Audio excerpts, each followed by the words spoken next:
High ceilings versus low ceilings, which is better? Pros and cons. Dear friends, it's amazing the things that make a huge impact on our homes: the decor, the color scheme, and the layout. But would you believe that the height of your ceiling is also a major contributing factor to the overall atmosphere of your living space? Both low and high ceilings have pros and cons, and each must be treated accordingly. High ceilings. Most commonly found in period homes, a high ceiling with its natural air ventilation was essential to ensuring the smooth running and comfort of the home. But today this can often go against us, with higher ceilings making it more costly to keep the room warm. On the plus side, a high ceiling allows more opportunity for natural light to filter in, creating an airy and bright living room.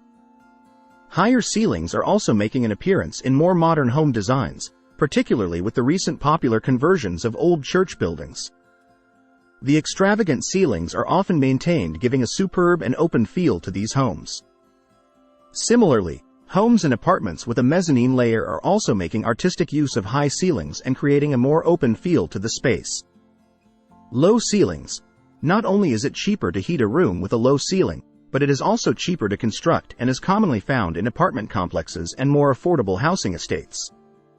The key to decorating with low ceilings is to choose a neutral, even white palette for the walls and ceiling, making use of lower light levels. A low ceiling can also add great character to cottage and country-style homes with the use of exposed beams. Although sometimes a little claustrophobic, a lower ceiling can make a room feel warm and cozy. If you like the video, give it a thumbs up and share it with your friends.